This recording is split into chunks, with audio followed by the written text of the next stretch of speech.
Bom, eu estou aqui hoje com a doutora Daniela Ferrara, representando o BHP, Best Health Professionals, e ela vai falar da trajetória da vida dela, como ela chegou a ser professora numa importante instituição americana. Tudo bem, doutora Daniela? Tudo bem, Fernando. Obrigada. É um prazer ter aqui com a gente. Conta prazer pra gente, aqui. então, como é que foi a sua trajetória profissional dentro da oftalmologia e até chegar a ser professora renomada nos Estados Unidos. Quantas horas eu tenho para falar, mas... Podemos falar à vontade. Eu acho que... Então, vou começar do começo. Quando eu... Nova, criança, que a gente entra na faculdade de medicina, criança, o que a gente sabe da vida com 18 anos, né? E eu sempre fui apaixonada por ciência. Então, em paralelo à faculdade de medicina, eu fiz um programa de iniciação científica no Instituto de Biofísica, e o que me deixou muito perto da área básica de pesquisa. E ao longo da faculdade de medicina e depois da residência médica, eu nunca deixei de lado essa parte de pesquisa básica e depois, com o passar dos anos, pesquisa aplicada também. Entre o meu mestrado e o meu doutorado, eu decidi fazer um treinamento muito comum para médico que chama Fellowship. E eu fiz um Research Fellowship em Nova York, com um dos grandes nomes da retina, e sou fã número um dos meus grandes ídolos, e tive o privilégio de treinar com ele. Então, quando eu tive essa oportunidade nos Estados Unidos, numa instituição em Nova York, foi muito difícil para mim voltar para fazer pesquisa no Brasil. Eu ainda voltei e tive um treinamento ótimo em São Paulo. Então, meu treinamento primário foi todo no Rio de Janeiro, sou carioca. Foi na Universidade Federal do Rio de Janeiro, onde eu fiz faculdade de medicina, residência médica e mestrado. Nos Estados Unidos, eu treinei com o Dr. Larry Iannuzzi, em Nova York, e fiz o meu doutorado. Ainda voltei para fazer meu doutorado na USP, na Universidade de São Paulo, no campus de Ribeirão Preto. Apesar de eu ter adorado todas essas experiências, eu sabia que para eu fazer pesquisa de alto impacto, eu teria que sair de casa, eu teria que sair do Brasil. Não foi uma decisão fácil, mas foi uma decisão muito natural. Eu acho que, pelo fato de eu ter tido a experiência aqui, depois a experiência fora, eu sabia muito o que eu estava abrindo mão e o que eu teria de benefício saindo. Quando eu decidi mudar para lá, e graças ao Dr. Iannuzzi e o grupo dele, que sponsor o meu green card, e me convidaram para ficar, depois a transição da pesquisa clínica para a universidade foi muito natural, porque nos Estados Unidos isso é uma atividade que é muito valorizada. E eu vi que eu conseguiria seguir uma carreira de sucesso e me dedicar somente a isso lá fora.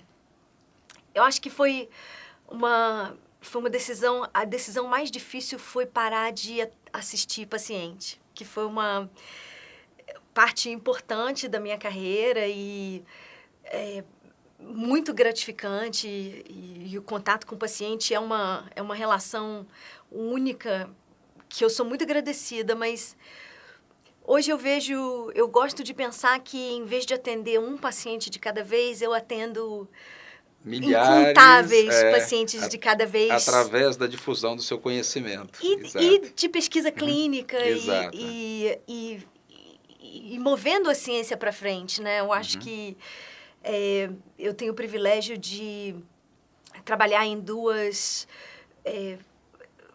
bordas da ciência que impactam muito o atendimento ao paciente, que é imagem de retina e desenvolvimento de novas drogas. Então, eu gosto de pensar que eu continuo cuidando dos meus pacientes, mas cuidando de um grupo, de uma escala muito maior agora. Exatamente. Exato. E a sua área de atuação é no OCT? No OCT. Então, eu sou retinóloga e sou professora do departamento de retina, do departamento de oftalmologia, mas no setor de retina, e tenho o privilégio de participar do laboratório de OCT. E é uma oportunidade ímpar, eu diria, porque no nosso laboratório a gente tem todos os aparelhos comercialmente disponíveis até antes deles chegarem no mercado. Então, a gente tem a oportunidade de testar e, ocasionalmente, até ajudar no desenvolvimento, no refinamento da tecnologia antes que ela esteja disponível para o público amplo. Mas, além disso, a gente tem uma parceria muito tecnológica com o MIT, com o Massachusetts Institute of Technology, e a gente tem a oportunidade de realmente participar da tecnologia na essência. Então, é um grupo multidisciplinar que o departamento do MIT desenvolve a mecânica, o protótipo, o device em si, e a gente testa na clínica, em pesquisa clínica. Explique para o público que não é médico o que é o OCT. O nome OCT significa Optical Coherence Tomography, ou tomografia de coerência óptica, e é uma ferramenta que tem a propriedade de fazer uma documentação ao nível histológico dos tecidos. Então, no olho, especialmente na retina, que é a documentação do fundo do olho, o OCT nos dá uma oportunidade de examinar o tecido em vivo no paciente ao nível microscópico.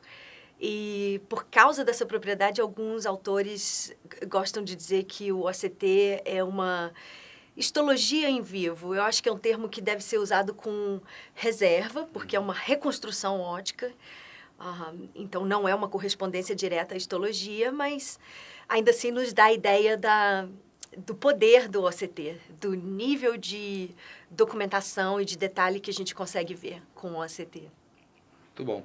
E quais são hoje as patologias principais que o OCT tem ajudado muito ao oftalmologista no diagnóstico e acompanhamento de tratamento? De novo, o OCT ele pode documentar incontáveis tecidos e da mesma forma em qualquer nível no olho, mas eu acho que clinicamente hoje a maior importância, o maior uso clínico do OCT é na retina, que é a documentação das doenças do fundo do olho.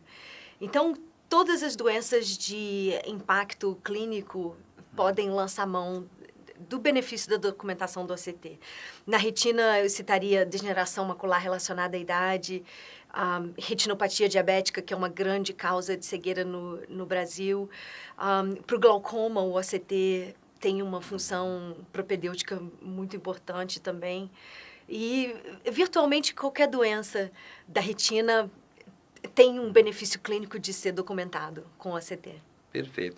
E como no seu caso, você está em contato com a maior e mais alta tecnologia mundial, o que vem por aí de interessante para a área da saúde, da área da oftalmologia? Conta pra gente um segredo aí.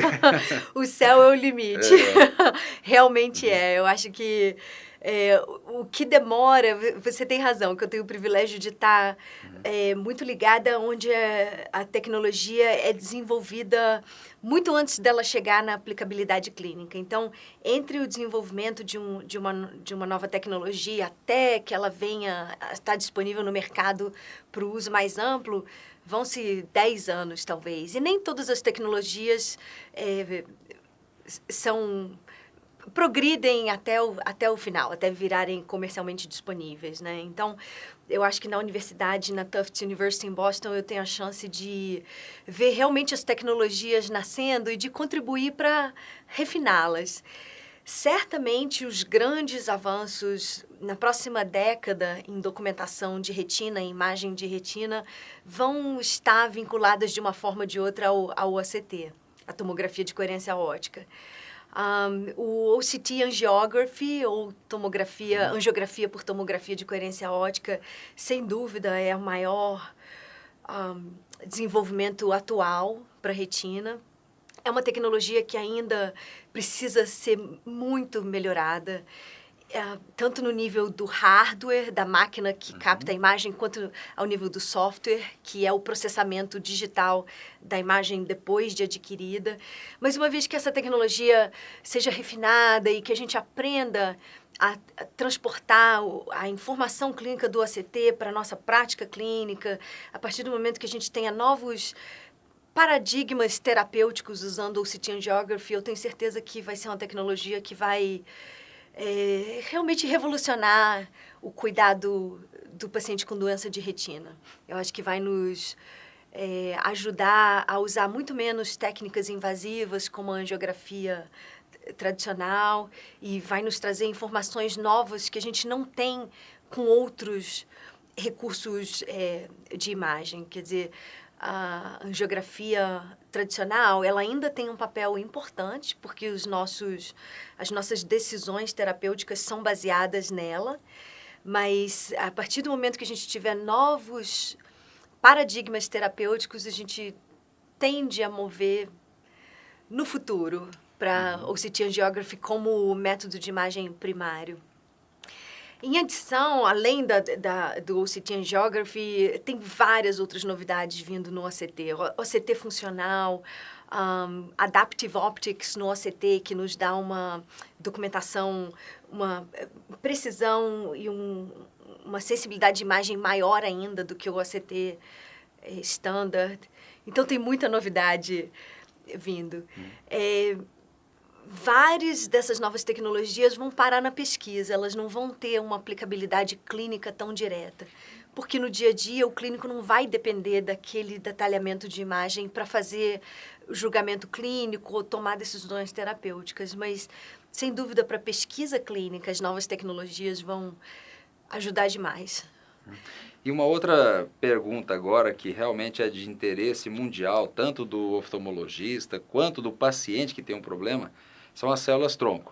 Exatamente. Exato. Então, eu queria que você falasse como é que estão hoje os estudos nos Estados Unidos, que perspectiva a gente tem hoje com as células-tronco, tanto na oftalmologia geral quanto na sua área, que é a retina. De novo, eu acho que na retina a terapia com célula-tronco tem um valor especial, porque as células da retina são células, os fotorreceptores, que são as células da retina que são responsáveis pela função visual, são neurônios. Então, como qualquer outra célula neuronal, os fotorreceptores eles não se regeneram. E por isso a perda de fotorreceptor é tão significante do ponto de vista biológico, porque outras células do olho elas têm capacidade de se regenerar. Então, para perda de célula da retina, só terapia com célula-tronco que seria capaz de restituir a função biológica. Terapia com célula-tronco está muito no início ainda, muito no início. A gente tem alguns resultados relativamente promissores em distrofias da retina. São resultados que o paciente vai de cegueira ou cegueira legal a uma melhoria sutil na visão. Então, no momento, a terapia com célula-tronco ainda não é capaz de reverter um processo a ponto de fazer com que o paciente volte a enxergar. Isso é importante que o público, em geral, entenda as limitações, porque na imprensa leiga, a terapia com célula-tronco tende a ser divulgada como traz mais esperança do que, na verdade, é capaz de oferecer hoje. É claro que toda nova tratamento e todo novo recurso científico, ele tem que começar daí. Então, a gente está no caminho certo e já começou. Mas eu diria algumas décadas até ele ficar amplamente disponível e ser capaz de melhorar a qualidade de visão a ponto de reverter a cegueira, a ponto de impactar realmente a qualidade de vida dos pacientes. Acho que vai demorar um pouco. Muito. E sobre o implante do chip retiniano, o que tem de bons resultados ou de esperança ainda? Não é minha área de expertise, então eu acho que eu não sou a pessoa certa de falar nisso, mas da mesma forma, é uma nova tecnologia que interessantíssima, mas muito limitada em termos do que pode oferecer ao paciente. Então, é um procedimento invasivo que, de forma nenhuma, traz a vida normal ao paciente, mas que é um começo, é o começo de uma tecnologia, mas ainda precisa ser muito refinada. Mas, de novo, para o chip, você tem que falar com o pessoal de LA, tá que certo. faz isso. Correto. Nós tivemos aqui com a participação fantástica com a doutora Daniela Ferrara. Ela veio de Boston exatamente para participar do 60º Congresso de Oftalmologia aqui em Goiânia. Muito obrigado, doutora Daniela. Obrigada, Fernando.